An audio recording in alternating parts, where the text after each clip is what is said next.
Okay, hello everybody who's tuning in either live or on a replay. We're doing one of our regular focus on panels where we get together three experts or people that I believe are experts in their field. I guess we'll find out. And we just talk about a topic that hopefully is of relevance to any small business out there that finds this video wherever that may be. So if you are listening to this, whether you're listening to it live or on a replay, feel free to put any questions or comments in the comments wherever you are, and we should be able to bring that up on the screen so we can address those live if we have to, or if not, get back to them later. So before we sort of kick off, if we just go around the room and just let these guys introduce themselves and let you know who they are. So Gail. Thanks, Paul. My name is Gail Parker, and I'm a data protection specialist at DataSense. So I help businesses to understand. Can you hear me? Hello, can you hear me? Yeah, we can hear you, Paul. We can hear you. We can hear you. I can't hear any of you guys. So I help small businesses to understand how to implement good processes within data protection, and then train their staff in how to implement that. Okay, for some reason I went on mute. I don't know why. Well, sorry, my speakers went on mute. So sorry about that. I'm back. Russell, the floor is yours. Thanks, Paul. Russell Parker from QRB, and we like to bring education back into training. So we specialise in project management and service management training solutions for organisations to help them work more efficiently and effectively. What a cunning plan. And Chris? Everyone, for those who don't know me, I'm the other part of DataSense. I look after the technical side of things. So I'm the technical director. I help clients with their IT issues, things like their inability to use a set of speakers properly. So I didn't press anything. I don't know why all of a sudden decided to sort of switch the sound off. Anyway, we managed to sort of like work it out by pressing a few buttons, which is all IT is about at the end of the day, Chris, isn't it? Really, to be honest. Absolutely. So the topic we're going to discuss is about the importance of processes in within your business, anybody's business. So I've got a few opinions on that, but I'm going to open it up to the floor to start off with. And I'm going to come to you, Russell, first on location in your cupboard, as we established earlier.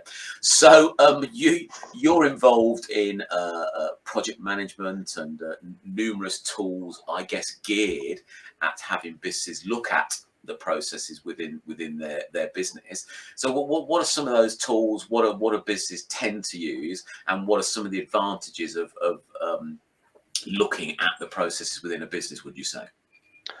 Well, of course, the most important process is to open the cupboard door and let Russell out. Yeah, that's a good start. Kind of happens.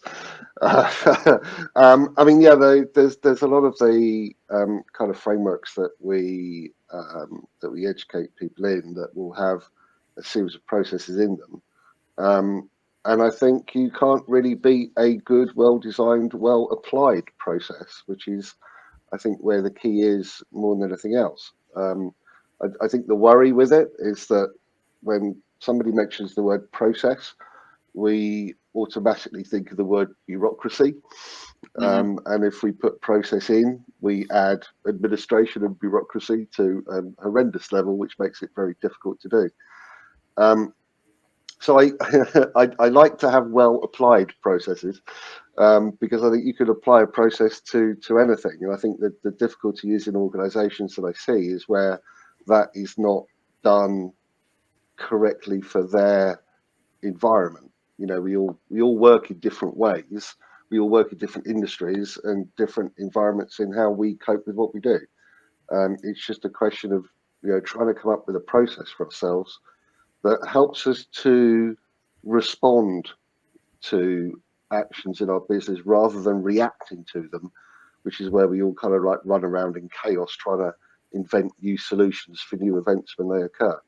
I think if you've got a process, you're more able to respond to things that occur to you, and you're able to respond quicker and more effectively.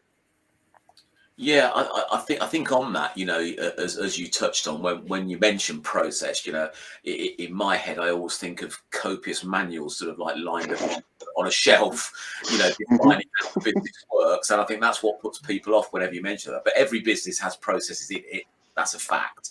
You know, whether they're documented or not is another thing. But I think it's important to say that, you know, it doesn't have to be war and peace when you're documenting processes. I mean, certainly at the age I'm at, you know, I do need some sort of step-by-step just checklist, really, just to make sure that I'm not forgetting the process in whatever it might be within my business. So yeah, it can just be checklist, can't it? It can just be you know, step by step.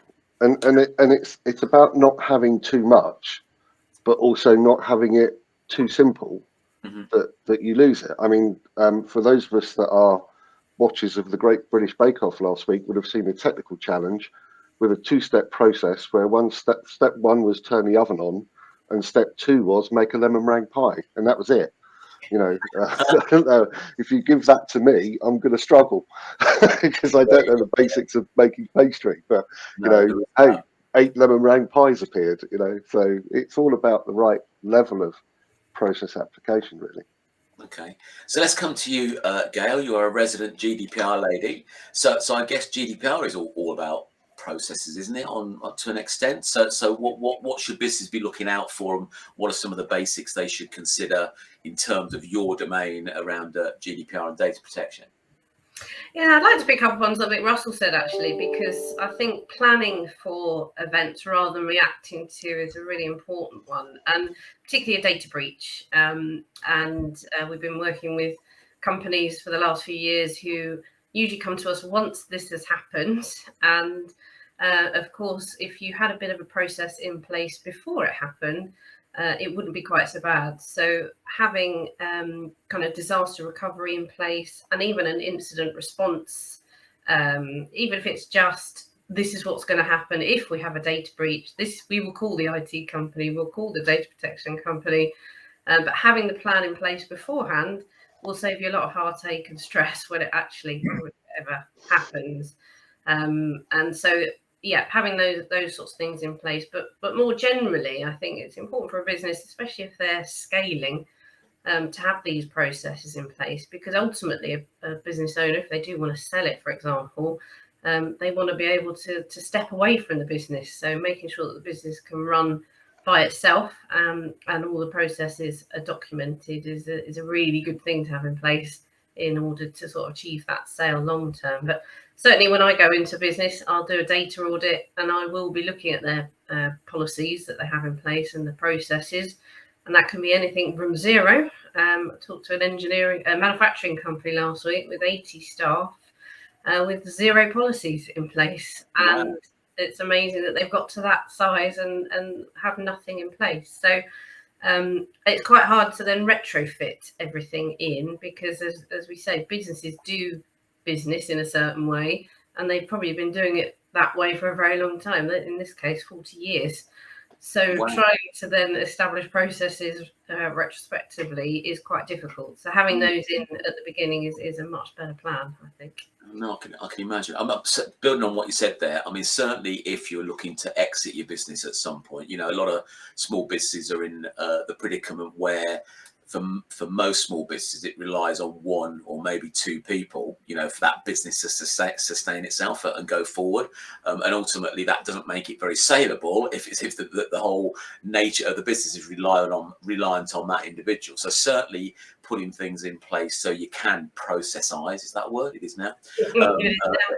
How the business works and make it independent of you, which I think is the basis of the E-Myth revisited by Michael Gerber, well worth a read. Then I think that's important going forward. Chris, so you're in the IT world. What's your experience of processes or lack thereof within small businesses, and what sort of things should they be doing in, I guess, the IT and cybersecurity world? Strangely enough, not dissimilar to Gail's, given the same company. But no, in 18 years of doing this job now, it is frightening how many companies don't have processes. They run, in some cases, 24/7. They don't have a process for downtime. At some point, a computer's going to break, and if we're monitoring the systems, we know when it's going to happen. Or to some extent, we know when it's likely to happen. So your hardware is going to fail at some point. If we can see that coming up, we'll try and put it in place. But a lot of these companies are just, we can't afford to shut down that machine.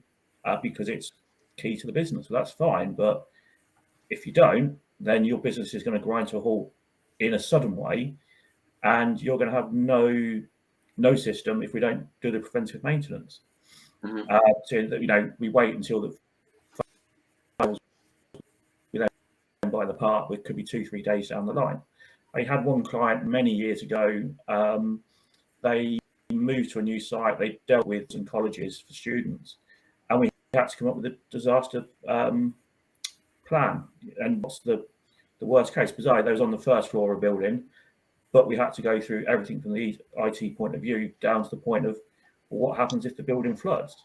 Which, let's be fair, if the building floods and it's up to your first floor, then you get in Noah's Ark because you've got a really big issue. But, yeah, that's more of a tsunami situation, I think. Yeah, for Malcolm Park to get that far underwater, it would be quite a tsunami or devastating instant. But we had to go through that process of what we do if this happens, and we came up with a plan. And this is a time when broadband wasn't as big as it is now, and had we had the pandemic and tried to work from home, it would have been inconvenient and difficult compared to the last 2 years. But we had processes in place for it. Thankfully, we never had to call on them. But yeah, most companies, they don't think about it. Gail's nailed it. That they don't think about these things. They don't forward plan. So consequently, when the worst happens, they kind of literally left holding the baby, as it were. Yeah, and I guess most of those things show up as some sort of distress purchase from any of you, I guess, when they realise that the processes aren't in place and the solids of it, the air conditioning, and then so what do we do now? Now we've got to go and reverse fit these systems to make sure that we can sort of carry on with our business. So does that, in terms of cybersecurity, again, are the sort of policies and procedures that businesses should ideally have and sort of disseminate to their staff to know, what not to press and what not to open, and the sort of guidelines around that? Well, Russell, I think will back me up on this one. That first and foremost comes down to training staff. There are various processes you need with cybersecurity, but user awareness is ultimately the first line of defense, because it only takes a member of staff to click an email link, put their details in, and suddenly they've given access to the whole email account and everything that runs off the back of that. You then, probably the best thing, we've done this with a couple of clients now, whether they go for the full accreditation or use it as a guideline, is the Cyber Essentials, which focuses on the 5 key areas for cybersecurity, user awareness being one of them. And some of our clients have gone, well, we've passed it, let's pay the extra £350 or whatever it happens to be to get the accreditation, because it looks better on your email footer on your website than not having it, having just spent all the time and money on us doing the review. And that's a really good baseline for any company. Yeah. Again, historically, in my sort of commercial world, the fearful process accreditation was sort of like the ISO 9000 and stuff like that, which, whenever we were going to get an inspection or an audit around sort of ISO 9000, everybody used to clench, I guess is the best expression, about whether they were following these procedures. So do you still see? I don't tend to see. I know the ISO 9000 accreditation is still there, but in my head, it doesn't seem to be as prevalent in the world or in the small business world. Is that what would you say to that, Russell? Do you have an opinion on that? Yeah, I mean, I would say the ISOs are more geared towards the larger organisations, because, like you say, I think the administration involved in accrediting to it is quite significant. The audits take time and effort. And is it really of any benefit to the small business to be accredited in those particular areas? And that will go down to whoever your target audience is, as to whether or not you feel the need to go down that route. But ISOs in themselves as standards need to be followed, and you do need to follow and put processes in place to be able to do that. So you have to be aware that it does add a bit of administration to you in that way.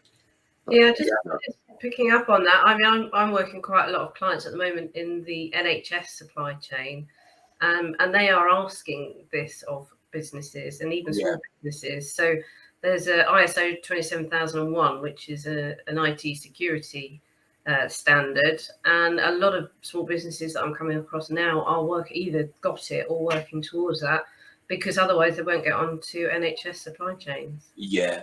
I think that was my experience in the business I worked with. We were, obliged to do it, because otherwise we wouldn't be able to tender for certain piece of business, because that was, one of the badges that you needed in order to sort of like just get on the tender list at the end of the day. But yeah, do remember that fondly. The other thing, this same company actually had a new managing director come in, and I'm sure you might have been involved with this. Well, any of you might have been involved with it. And he wanted to look at as a new MD, he just wanted to look at the processes throughout the whole organisation. So it was a total solutions provider. So basically, we were providing kits of parts or pre-assembled stuff to our customers to then bolt on or put together to make some mobile vehicles or whatever it might be. And so he did this whole brown paper exercise with the post-it notes, and all around the offices were all this whole sort of process thing up on the wall for ages, which again seemed to be quite a burden at the time, because you're trying to work out how what it did show up is the disconnect between how the business thought the processes ran. Now actually the warehouse did pick and ship and pack and all those sorts of things. It's quite an interesting exercise. Is that something that any of you guys have seen done in recent times? Russ is nodding. Oh yeah. We I went to a local authority once. I won't name which one it is, but they were doing a website refurb essentially, and they had three independent projects running in this program. And they weren't really kind of connected to each other. They weren't really talking to each other. So we did a similar thing with a bit of brown paper around a wall, and stuck all the activities on it, each one in each little lane. And I think about a third of the way along this bit of paper, there were a lot of inputs coming into one particular activity, and then a lot of outputs that came from it. And you could see that was their crucial bottleneck in the whole thing. And you could almost like illuminate the room with all the light bulbs that were going on above people's heads. It was oh crikey, look how important that one is. And being able to then focus on that activity and give it the priority and the importance meant that they actually managed to get things moving eventually. Yeah, and I'm doing exactly that with a client of mine at the moment, which is an eye clinic, and they separated from a parent company, so they were reliant before on all of their processes and systems, and now they've got to do it for themselves. So they're again starting from scratch, but with some already very embedded ways of working. So I'm doing a figurative one. I haven't actually put brown paper on the wall, though. It's much more electronic than that. But exactly that, trying to find out where all of the, particularly around cybersecurity and data protection, but it goes right up to the board as well, because the board is newly formed, and we're trying to get it sort of from the top down almost, but we're really having to push it up, because the board don't know how to operate and how to have a look at all these processes as well. So quite often it's getting the buy-in at quite a senior level for these sorts of things. Yeah, it was an interesting, exciting time, because at the time I was sort of the operations manager, so all these anything outside of sales and finance sort of fell under me, which is usually what operations means. And so yeah, we were going, as part of this exercise of getting the ISO 9000 approval, what we actually did was task the people. I remember that in the warehouse particularly, for them to record actually what the processes were that they were doing, because I think had it been tasked to me or what the system said they were meant to be doing, they were sort of like two entirely different things. Because I think my experience is that when you get software inside a business, and you guys might have something to say about this, you're fitting the business around the software if it's just an off-the-shelf thing, and sometimes that's not necessarily the best way of doing it, because that can be a hindrance rather than a help. So again, I don't know whether you guys got any comments about defining processes and trying to get software to help with that process, or a particular process. Now that can be an issue. You are right. If you're if you take, say, account software, so I've got a range of clients that use a range of different account software. Xero is what we use, what a lot of companies use, especially in the small business market. It's a really good example of a bit of software that tries to fit for everyone and doesn't. I've got a couple of clients who are manufacturing. If they try Xero, they would have to make such a drastic change to their business, literally stop manufacturing, to start using Xero, because they're taking base components to, as your previous company was doing, base components to make another product to then sell that other product. But again, they need different amounts of base products to make different products. Xero won't do that, whereas Sage Accounts, which is by far from my favorite software, does it really, really well. So they have to go with what fits their business. So going off the shelf, and if Ashish was here from Web Alliance, he would probably 110% back me up on this, is don't ever adapt your business to fit the software you just bought. Buy the software that can be adapted to the way your business works. There will inevitably be some compromise on both sides, that the software can't do something that you do, and you'll have to adjust what you do. But yeah, never work to off-the-shelf software. It just doesn't work for most people. Yeah, I think, you know, because with the generic off-the-shelf stuff, they build so much in to try and accommodate as wider audience. It's a bit like Microsoft Word, isn't it? You know, we probably don't know how 80% of it works, but we just use the 10 to 20% that we know. Yet it's all there, you know, just sort of taking up space on our machines or whatever. Designers love it when you use that to send over your logos and stuff. If you use Microsoft Word. Oh yeah, absolutely. Don't do that. Just don't send Marie graphic Louise, design. lovely Canva, lovely.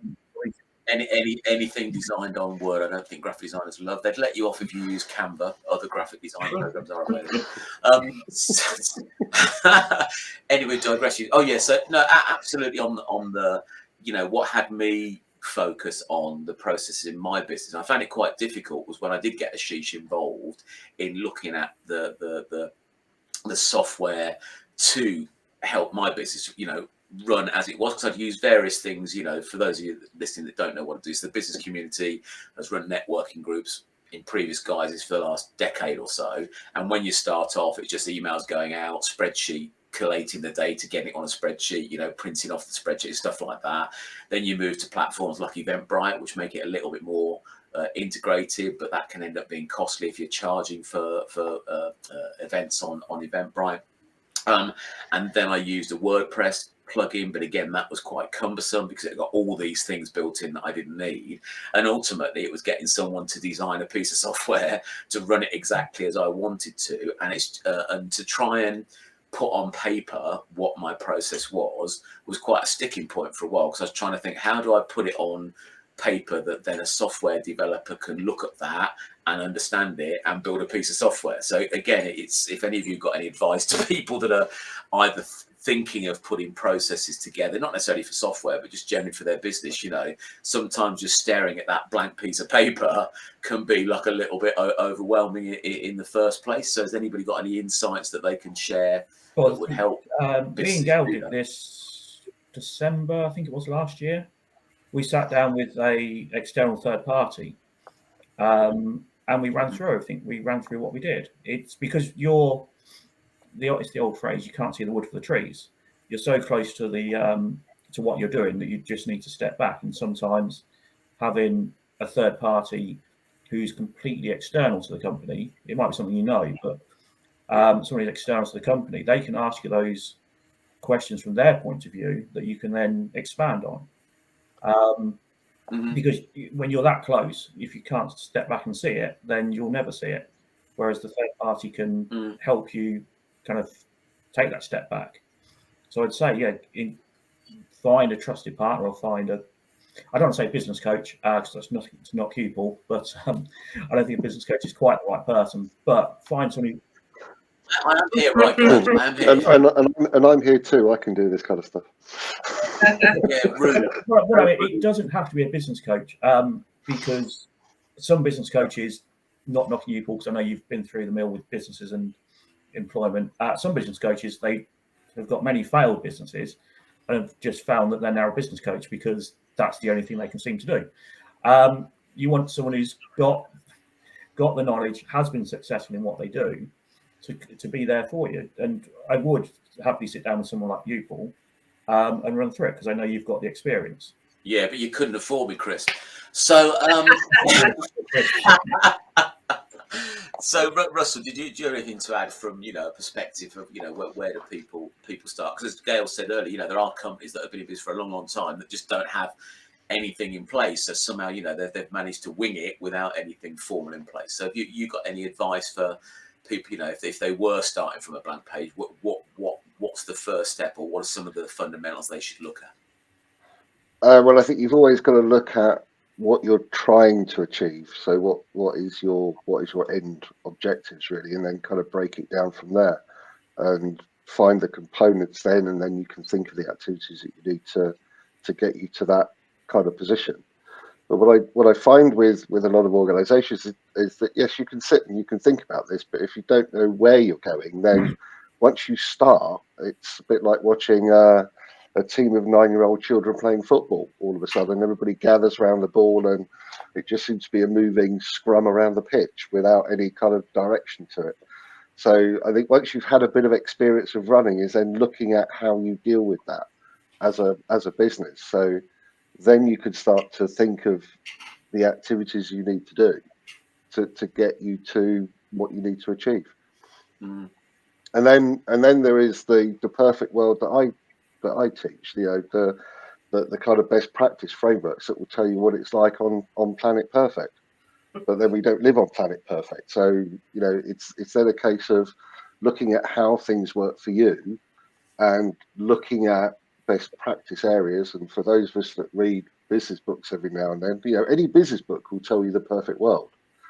And it's about then combining those two things together to say, okay, how can we improve as an organization using that kind of best practice or that business book perfect world scenario, and adapt that to improve what we do. Yeah, there's an interesting book called Traction. I can't remember the author, but that's quite a good framework for building and developing a business. It is very much process driven. So if someone hasn't even looked at the processes and how they should be in a business, I'd recommend sort of reading that book. So it does give a framework, and it does give some practical examples of how to start to structure or how to implement a proper structure and process within any business. Yeah, and a bit like what Chris and Gail were saying about don't adapt your business to the tool. So even though you read it in a book, don't adapt your business to fit a solid process. It's got to be the other way around. So you've got to adapt the process to where you are, and that's the way to make it work, really. Yeah, I think unless the process is wrong, obviously. So unless the process. Yeah, I was teaching some guys in Malta a couple of weeks ago, and the expression that I always got banged back at me, even though I'm kind of training a best practice framework, they all said to me, "But in Malta, it works like this." Well, yeah, okay, but if you want to make things better, then you've got to take your "but in Malta" bit and adapt it to, a best practice way of doing it. But again, it's about applying it appropriately, because if you try and where I see things go wrong is where processes are applied inappropriately in organizations. They're either too light or they're too heavy. Yeah, or there's a lot of duplication within a business. Particularly between software not talking to each other, or departments not talking to each other, or all those sorts of things crop up, don't they? None of that ever happens. I think that comes back to what we talked about earlier, trying to get these processes established as early on in the business life cycle as you can, so that as it grows, the processes grow with it, rather than having to try and retrofit everything at a later stage.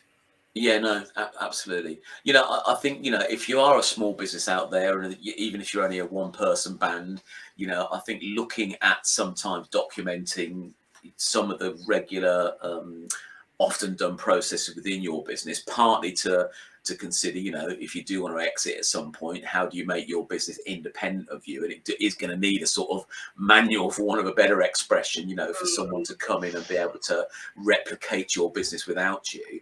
But also, you know, as I touched on earlier, what I found useful was doing that, be it a checklist or a flowchart or a combination of whatever, to enable someone to either develop some software to do the administrative tasks for you, which gives you time back, which we all you know, only have a finite amount of, or actually look at how to outsource something. So, you know, it's, if you've got that thing in place, you know, it's then quite easy to hand over to a HR person or a virtual assistant or whoever it is, again, in order to free your time up to focus on your business. So, yeah, certainly in that journey I had, I'm much more focused on what are the processes, how does this actually work, you know, how do I document it, how do I share that, and, you know, what sort of services can I bring in, be it software development or outsourced services. Not easy to say on a Tuesday. So before we wrap this up, then, has anybody got any sort of like final advice or comments for anybody tuning in around processes that we haven't covered already? I think one thing I would say is that they need to be reviewed. You know, once you put processes in place, companies change over time, so don't think once you've done it once, that's it. You know, keep these things under review. Are they still relevant to how you work? Do they need to be changed? So yeah, just keeping it under review once you have put some processes in place, I think is important. Yeah, and I think there's also the danger of it, you know, like a lot of people do with business plans, they'll write it and then never go back to it, you know, so they just feel they've ticked the box. So again, it's no point in just having the folder on your shelf with everything in there if you're not reviewing it and not checking that it's current and not evolving it over time as things change within your business. Because certainly as a business grows, and in my experience, as I've grown, the processes do adapt, and you need to use different tools and different outsourced services in order to deliver essentially the same thing. But it's a, you know, it's a larger and different organisation. Anything else from you, Russell? No, I think I'd probably back Gail up with that. Make sure we're all kind of like constantly looking at what we do, and even if a process is working well, we still need to review it from time to time to say, could we do it even better? Yeah, but it's sometimes those small incremental changes, isn't it, that can make a lot of difference. I remember doing, I can't remember what it's called way back when, this is going back a few years, where we were looking at sort of like a quality manual inside the business, and we were looking at techniques like Kaizen philosophy. We won't go into that now, but, you know, it's just looking at what sort of small percentage change can you make each time, which over time will make a massive difference. So yeah, there's things and philosophies out there that you can use and implement to look at, you know, those small changes that ultimately will add up over time across the different pillars of your business. Chris, anything from you? Other than backing up what the others have said, I mean, the last, I think, 2.5 years should have taught pretty much every business owner that things can change at the drop of a hat, and you've got to be prepared for that. So yeah, constantly reviewing processes, because if we go back 3 years when COVID was this distant thing in China that people were hearing once or twice on the news, I don't think anyone was thinking, you know, in 6 months' time, 4 months' time, we're going to be working from home. So they weren't reviewing the processes in planning forward. So I think the last 3 years has certainly been an eye-opener, and should be taken on board that, yeah, things need to be reviewed often, and disaster planning is a real key thing for processing. Yeah, I mean, as we've said on these before, you know, the small business world, they're quite a tough crowd. They've had quite a lot of stuff thrown at them over the last sort of 2.5 years, you've said, Chris.